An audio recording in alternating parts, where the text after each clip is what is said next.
저희가 흔히 하는 말로 요즘 무슨 재미로 사시나요? 이렇게 물을 때가 많습니다.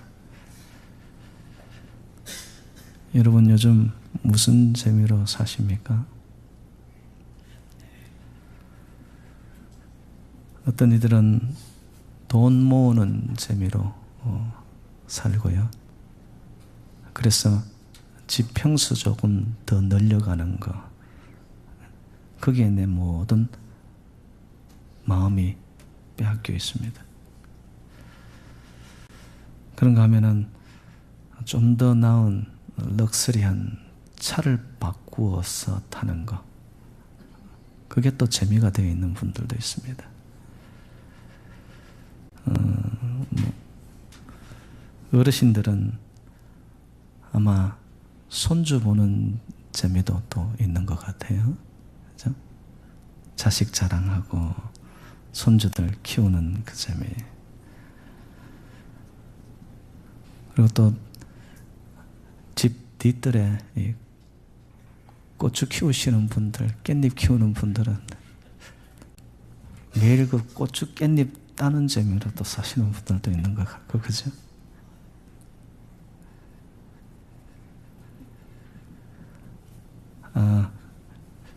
여러분 인생에 재미가 무엇이든 간에 믿음으로 사는 것, 달리 표현해서 예수 믿는 재미보다 더한 것은 없습니다.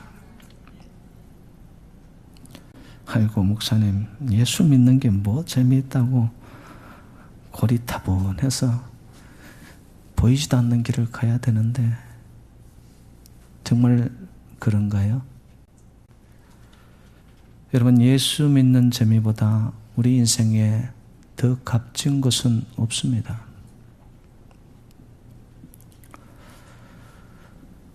그 이유가 예수 안에 소망이 있고 예수 안에 생명이 있고 예수 안에 길이 있기 때문인 줄로 믿습니다. 그 외에 다른 것을 찾아서 재미에 빠져본들, 여러분 그 끝은 결국에는 낭떠러지더라고요.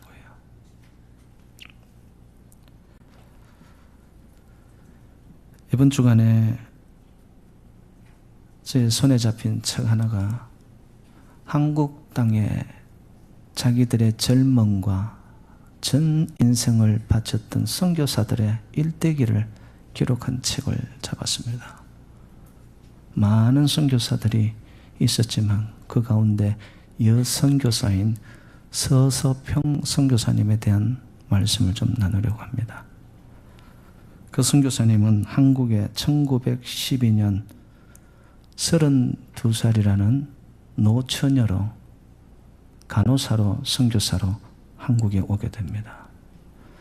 그리고 한국에서 54세에 사망을 하게 되어지는데요. 22년 동안 그는 광주, 전주, 나주 그 지역에서 그의 일생을 하나님의 나라를 위해 예수 그리스도의 이름을 위해서 자기의 삶을 바칩니다. 그런데 저는 그 일대기를 보면서 참 마음에 도전이 되고 놀랐던 게 뭐냐 하면은 그의 생애 동안에 14명이라는 아이들을 입양합니다. 그리고 38명이나 되는 홀로 된 과부들을 거두어 들여가지고 자기 집에서 같이 생활을 하는 거예요. 그런데 이 서서평 선교사님의 사인, 죽음의 원인이 제 가슴을 내려앉게 만들었습니다. 어떻게 죽었냐 하면은 영양실조로 죽었어요. 아마도 입양한 아이들을 먼저, 그리고 홀로 된 과부들을 먼저 자기 입에 자기 입을 거 먼저 챙기지 아니하고 그들을 챙기며 하다 보니 몸이 갈수록 쇠약해진 거죠. 그렇다고 그에게 맡겨진 간호사로서 선교사의 일을 등한시했느냐? 아니요. 뼈가 으스러지기까지 아픈 자들을 찾아가고 병원을 찾아오는 자들에게 헌신적으로, 그리고 그를 통하여서 복음을 전하는 통로로 쓰임을 받았던 한 일생입니다.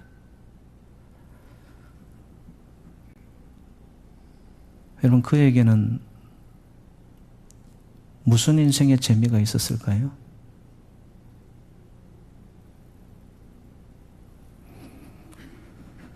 그가 남긴 말입니다. 인생 목적은 성공이 아니라 섬김이다. 하나님은 우리를 성공하기 위해 부르신 것이 아니라 섬기고 신실하게 살아가라고 우리를 부르셨다. 어떻게 나를 통해 예수 이름을 전하고 예수 이름을 나누어 줄 것인가? 그것이 축복이고 그것이 나의 행복이었다라고 적었더라고요.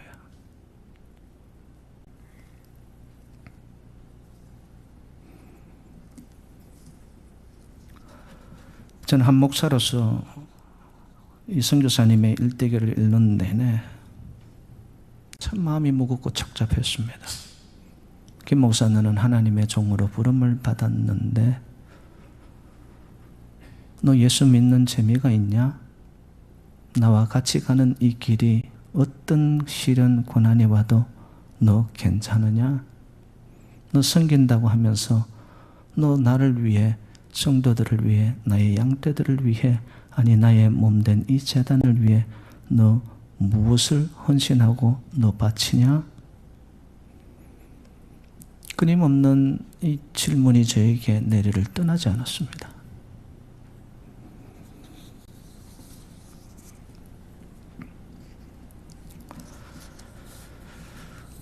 우리는 오늘도 이 땅을 재미를 찾고 이 땅의 성공을 향해 무언가의 업적을 남기고자 세상을 삽니다.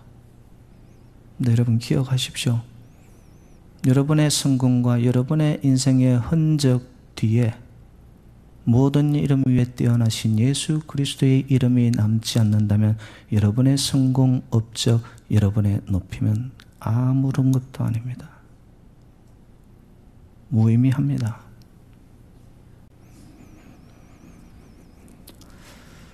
우리는 성공을 이렇게 생각합니다. 더 많이 가져야 되는 줄 알고, 더 많이 높아져야 되는 줄 알고, 더 많이 커야 되는 줄 알고, 더 나아가서 더 빨리, 조금이라도 더 빨리 어딘가 높은 곳을 선점해야 하는 줄 알고 살아가는데,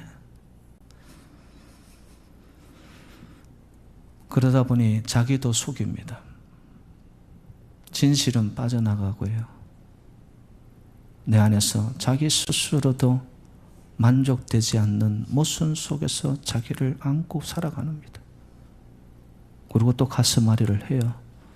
이건 아닌데.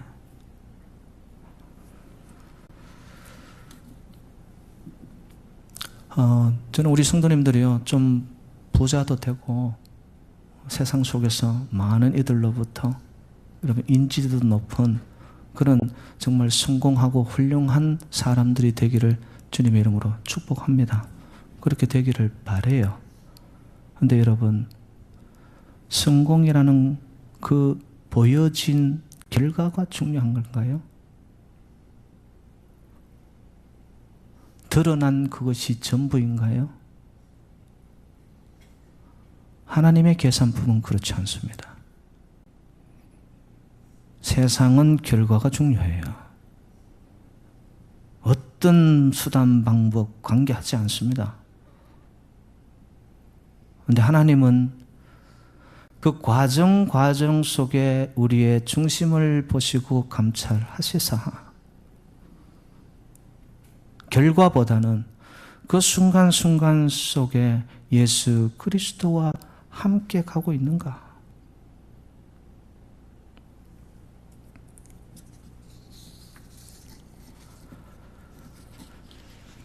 랄프 월더 에머슨이라는 시인이자 사상가이고 목사님이 계십니다. 이분은 7대에 걸쳐서 개신교 장로교 가정에서 태어났고요. 그리고 그 가정들이 전부 다 목사님이고 교회의 일꾼들입니다. 보스턴에서 태어났는데 그가 하버드 대학의 신학부를 졸업을 하고 하나님의 일을 위해 그의 일생을 던집니다.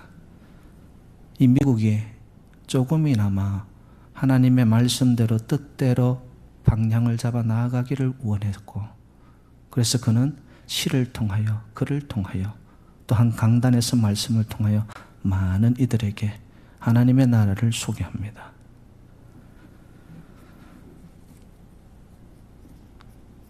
시인이었던 에머슨이 그가 생각한 성공에 대한 정의를 제가 좀 나누려고 합니다. 굉장히 소박합니다. 그러나 그 안에 따뜻함이 있어요. 그가 생각한 성공, 첫 번째, 성공이란 자주 그리고 많이 웃는 것이다. 여러분, 이번 일주일간 얼마나 웃으셨어요? 아이고, 살기 힘들어. 내가 왜 사는지. 여러분, 문득 여러분 거울을 한번 보세요. 거울에 비춰진 내 모습을 보고 내가 놀래. 완전히 잡아먹을 상이에요. 여기서 에머슨이 말하는 웃는다는 거는요, 여러분, 얼굴만 웃는 걸까요? 얼굴이 웃기 위해서는 정신, 생각, 내 영, 마음이 웃어야 됩니다, 여러분. 그게 진실된 웃음이죠. 그런데 많은 사람들이 가식적 웃음 속에서 자기를 포장합니다. 심지어 교회 안에서도 그렇습니다. 내 인생 문제 없는 것처럼.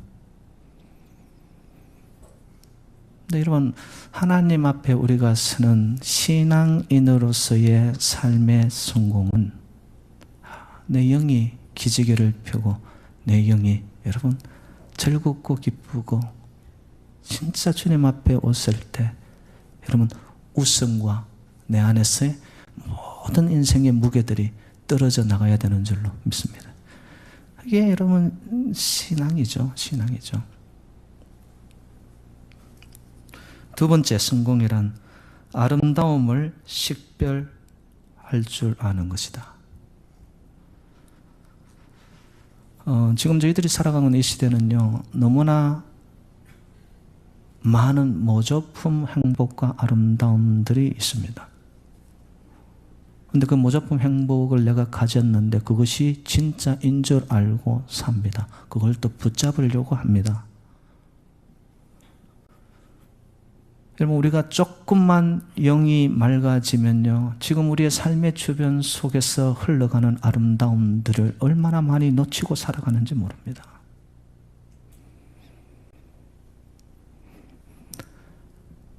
여러분, 아침에 눈을 떴을 때 Yeah, so beautiful. 여러분, 이런 마음들이 드세요?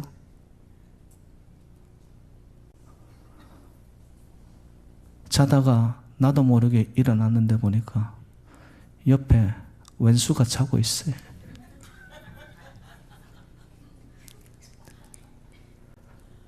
그럼 가장 가까워야 되는데, 가장 아름다움에 여러분 시작점 아닙니까? 부부 사이가. 근데 눈을 뜨고 보고는 내가 놀라는 거예요. 도대체 이게 왜 내 옆에 있는지.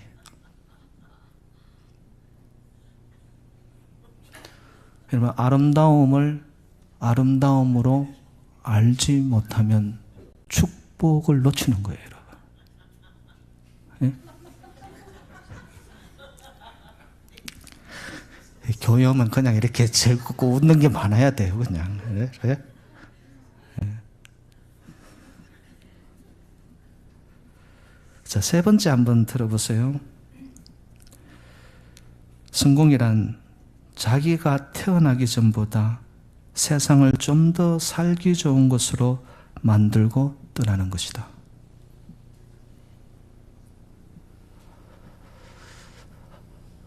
여러분, 우리는 이 땅에 하나님의 비전과 하나님의 소명을 따라서 보냄을 받고 이 땅을 삽니다. 그런데 이 땅을 살면서 정말 하나님이 원하시는 것과는 반대로 세상을 따라 살다 보니까 나로 인해서 나의 삶의 주변들이 풍성해지고 더 좋게 만들어져야 되는데 나의 중심적 생각 속에, 욕망 속에, 욕심 속에 주변의 것을 나누며 섬기며 더 풍성하게 만들어야 되는데 자기 혼자 독식합니다. 자기만 채우려 듭니다. 갈수록 주변이 메말라 갑니다. 이것이 지금 우리가 살고 있는 이 시대의 현상입니다. 성공을 위해 가노라는, 그러다 보니 수단 방법 가리지 않고 경쟁 구도 속에서 앞서가야 된다는 그 생각.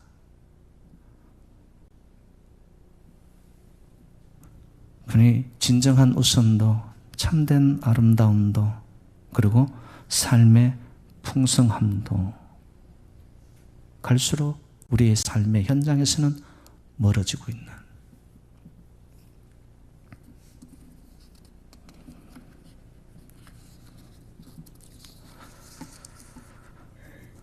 성공은 다름 아닌 내가 생명을 가지고 살아가는 그 자체입니다. 그런데 여러분, 그 생명은 어디서 오는 겁니까?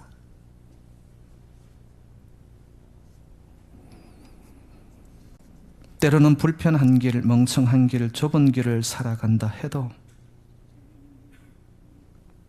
생명과 진리 되신 예수 그리스도로부터 오는 그 권세와 힘을 받아 오늘 나의 삶에 주어진 그대로의 자리에서 주 예수 그리스도 그 이름의 빛의 향기를 바란다면 제가 볼 땐 그 사람은 하나님 편에서 최고의 인생을 사는 것인 줄로 믿습니다.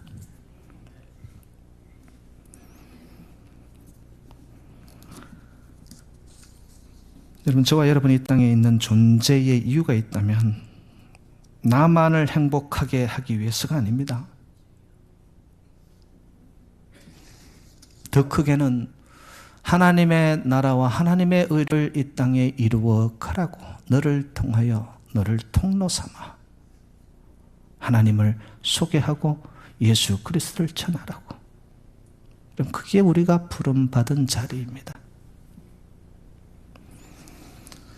이런 삶을 보여주신 이가 바로 예수 그리스도이죠. 세속적인 눈으로 본다면 예수 그리스도의 인생은 낙오자입니다. 뭘 남겼습니까? 그가 3년 동안 살면서 남긴 제자들 중에서도 한 명이 배신을 합니다. 어찌 보면 형편없는 삶을 살고 간 것 같은데 그분을, 예수 그리스도를 하나님은 모든 이름 위에 뛰어난 이름으로 세우십니다. 그리고 하늘 위에 있는 자들과 땅 위에 있는 자들과 땅 아래에 있는 자들이 모두 다 그 이름을 높이게 만드셨습니다. 예수 그리스도의 삶의 내용 어떻게 사셨습니까? 본문 7절은 이루고 있습니다. 오히려 자기를 비워 종의 형체를 가지사 사람들과 같이 되셨고, 자기 비움입니다. 자기가 없어지는 겁니다. 8절, 사람의 모양으로 나타나사 자기를 낮추시고 죽기까지 복종하셨으니 곧 십자가에 죽으심이라. 자기의 낮아짐, 그리고 결국에는 봤더니만 자기가 완전히 썩어 없어지는 죽음입니다. 예수 그리스도의 삶의 내용, 종결점은 어디냐? 십자가입니다.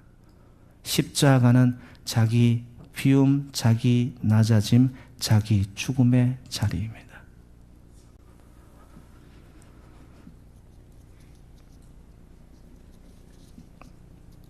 저는 왜 이 십자가를, 하늘의 방법을 하나님이 이 땅에 보여주셨을까? 끊임없이 사람들이 성공지향주의로 거기에 미쳐 붙잡혀 살아가다 보니까 어떤 방법이든 수단 방법을 가리지 않고 경쟁구도 속에서 나만 앞서가면 된다라는, 여러분, 그로 인해 가지고 지금 국가가 국가 간에, 개인과 개인 간에, 더 나아가서 심지어 가정 안에서조차도 하나 되지 못하는 분열과 분쟁과 투쟁과 싸움박질과 들려오는 끊임없는 전쟁의 소리들이, 여러분, 이 땅에서 하나님이 보실 때 그 마음이 어떨까? 그래서 저와 여러분들을 이 병들어가는 혼란스러운 이 땅들, 이 시대를 주께서 그 하늘의 길을 우리를 통하여 이루어내시고자 부르신 거예요. 부르셨어요. 성도들은요, 부름받은 자들입니다. 뭘 위해? 하나님이 원하시는 하늘의 뜻을 위해. 십자가의 길, 이 길만이 사람들을, 세상을 살리는 유일한 길이라고 저는 감히 믿습니다. 왜? 왜 그럴까요? 제가 하나 물어보죠. 여러분, 하나님은 지혜가 뛰어나신 분임을 믿으십니까? 정말 그러세요? 그 지혜가 뛰어나신 하나님이 선택한 길이 십자가 길이라면 십자가 길 위에 다른 더 독특하고 가장 빠른 길이 있을까요? 그런데도 십자가의 길을 많은 그리스도인들이 웬만하면은 회피하려 듭니다. 하나님이 보여주신 최고의 지혜의 하늘의 방법이고 그 길이었음에도 불구하고 나만은 좀 주님 아시지요?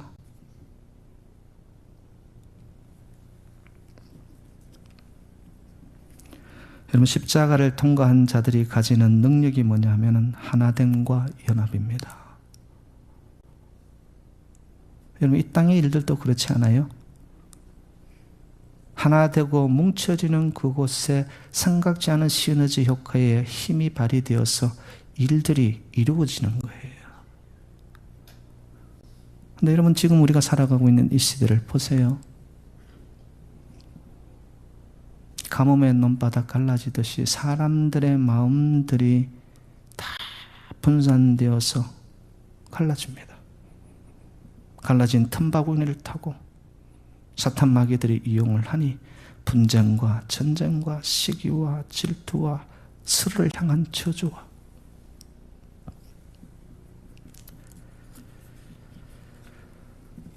저는 우리 제단은 하나님의 시선이 머무는 제단이 되기 위해서는 부족한 저부터 정말 서서평 선교사님이 자기의 몸을 다 불살라 힘없는 자들을 위해 다 내어주고 그가 죽어간 사인이 영향실조 때문에 하늘의 부름을 받을 것처럼 저를 여러분들을 위해 드리고 저를 비워내고 제가 더 낫게 섬기고 그 사랑을 여러분들이 깨닫고 알고 먹어서 우리 모두가 여러분 놀라운 하나됨의 연합의 역사가 일어난다면은 여러분, 그 힘을 통해 하나님이 어떤 일을 이루어내실지 여러분, 저는 막 익사이팅하고 기대가 됩니다.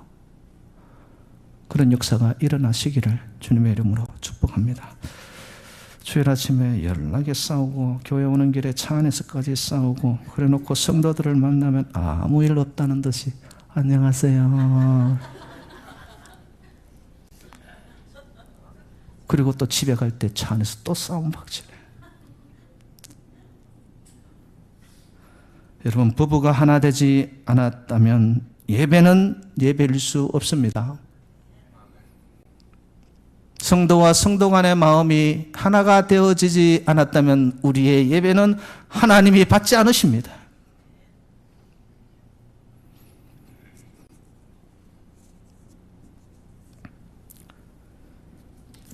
펜실베니아에 가면 여러분 랭캐스트라는 그 아미시 마을이 있습니다. 거기는 도시 문명들을 거부합니다. 아직도 전형적인 원시의 삶을 살아갑니다. 달구지가 굴러가고요. 기름에 등불로 삽니다. 전기가 없습니다. 그런데 여러분 그곳에는 평화가, 질서가, 그리고 기쁨이 넘칩니다. 그들이 왜 그런 삶을 사느냐? 종교개혁 이후에 갈수록 세례받은 자들의 모습이 타락해지고 무뎌지는 것을 보고 세례는 의미가 없다. 오늘날 많은 그리스도인들이 세례를 받고 예수를 믿는다고 교회를 나오지만 세례의 의미는 내가 새로워지고 변화되는 삶인데 형식상 세례인으로 삶의 내용은 없고 경건의 능력은 빠져나가고 그런 허수아비와 같은 그리스도인들이 많아지는 이 땅 위에서 어떻게 하나님의 나라가 건설될까요? 그래서 그들은 자기 스스로가 제세례파의 후손들이라고 얘기를 합니다. 이게 무슨 말이냐? 정말 세례를 받았으면 주의 이름으로 제사함 받고 세례를 받았으면 우리 삶 속에 변화가 있어야 된다는 거예요. 그들은 아직도 순수 신앙을 지키기 위해서 집단 생활을 하고 있지만 어떤 이들은 이들을 이단이라고 취급합니다. 저는 그렇게 생각하지 않습니다.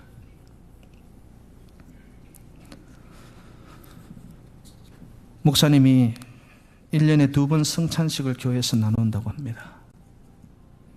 그런데 성찬식이 거행되기 한 달 전부터 광고가 나갑니다. 한 달 동안 뭘 하라는 걸까요? 성도와 성도 간에 서로의 마음들이 분란이 일어나고 다툼이 있고 생각이 다른 자들이 있느냐, 한 달 안에 그거부터 해결하라는 거예요.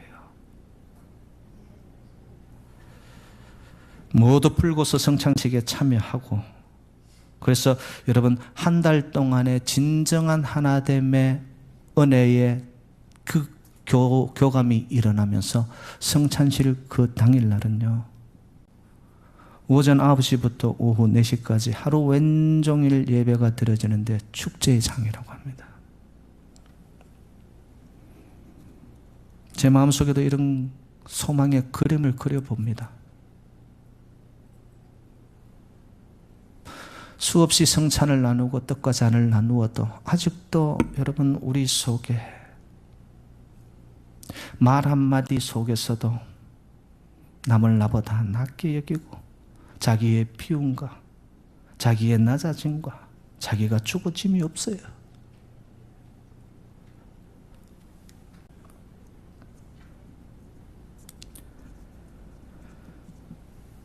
이 당시 빌립보 교회는 건강하고 주님을 사랑하는 교회였습니다. 감독들도 있었고 집사들도 있었고 질서가 잡혀 있는, 그리고 모범이 되는 교회였습니다. 특별히 여러분 아시는 바대로 사도 바울이 선교 사역을 할 때 빌립보 교회의 성도님들이 물질을 모읍니다. 기도로 후원합니다. 실질적으로 사도 바울을 도왔던 놀라운 교회입니다. 그런데 이 교회를 향하여 사도 바울의 하나가 부족하다는 거예요. 특별히 자매였던 요디아와 순두계, 자매인데 둘이 교회 안에서 어르렁거립니다.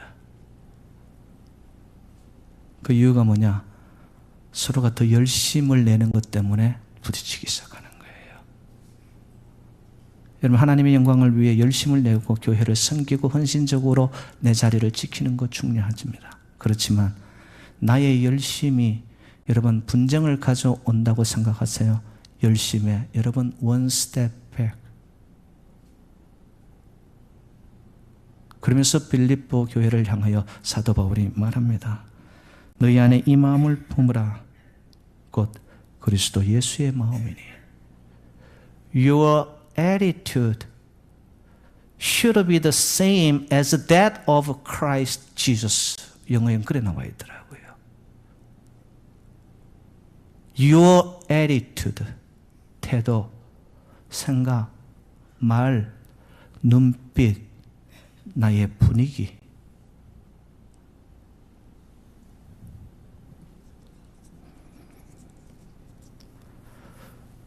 여러분, 자기의 비움과 자기의 낮아짐과 자기의 썩어지는 죽음, 이 모든 것을 하나의 단어로 찾는다면 겸허함입니다.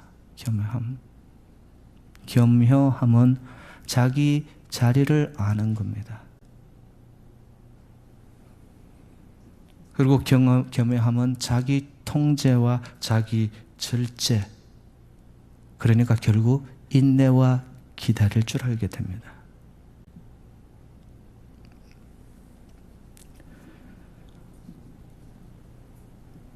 여러분, 우리에게 진정한 조이, 기쁨은 어디서 오는 걸까요? 저 나름대로 이 joy라는 단어를 이렇게 해석합니다. Jesus first, or others second, you, 나, third.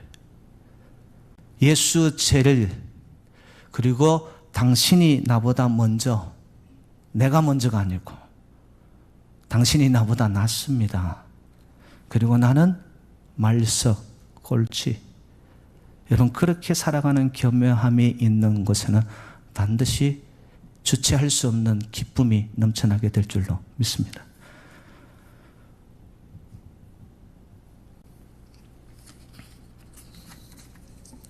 기독교는 마음을 비우는 종교가 아닙니다. 여러분, 마음은 결코 비워질 수 없더라고요. 기독교는 예수님을 바라보며 예수님으로 채워지는 종교가 기독교인 줄로 믿습니다. 내 안에 있는 모든 어두움, 내 안에 있는 불일치, 내 스스로가 내가 생각하지 못하고 내가 만족스럽지 못하는 불만족, 모순, 이 모든 것들이 항상 도사리고 있지만 빛 되시고 생명 되시고 진리 되신 예수 그리스도가 우리 마음의 심령에 채워지면 채워질수록 그 어둠의 세력들은 서서히 떠나가게 될 줄로 믿습니다. 오늘도 여러분, 교회에 와서 우리가 할 건 없어요. 예수 그리스도의 빛으로 생명으로 채워지시기를 주님 이름으로 축복합니다. 그러면 내 안에 있는 것들이 발견이 되죠. 아, 내가 이렇구나. 내가 잘못 살았네. 이건 아니었네. 스스로가 깨닫고 하나 둘씩 영적인 인품으로 자리를 잡아가는 거죠. 앞에서 소개한 서서평 선교사님, 그의 원래 이름은 엘리자베스 조안나 쇼핑이라고 합니다. 그런데 그의 한국 이름은 마지막 이름 쇼핑을 따서 서서평. 거기에 의미가 있더라고요. 인생을 천천히 그리고 기다리며 평온하게. 사랑하는 새누리교회의 식구들이시여, 여러분 인생 사는 것에 무슨 재미로 솔솔하십니까? 아무리 이 땅이 재미있고 이 땅이 주는 것이 여러분의 육신의 쾌감을 즐겁게 한다 할지라도 여러분, 예수 믿는 재미가 여러분의 인생의 최고의 재미가 되어져서 하나님 오시는 그날, 하늘 위에 있는 자들과 땅 위에 있는 자들과 땅 아래에 있는 모든 것들이 높이는 주 예수 그리스도의 향기가 우리의 삶을 통해서 나타날 때, 여러분, 예수 그리스도를 주라 시인하는 모든 입들은 하나님의 영광이 될 줄로 믿습니다. 우리의 제단이, 우리의 성도님들이 그 하나님의 영광을 위해 살아가는 복된 제단, 그리고 행복하고 웃으시는 그런 성도님들이 되시기를 주님의 이름으로 축원드립니다.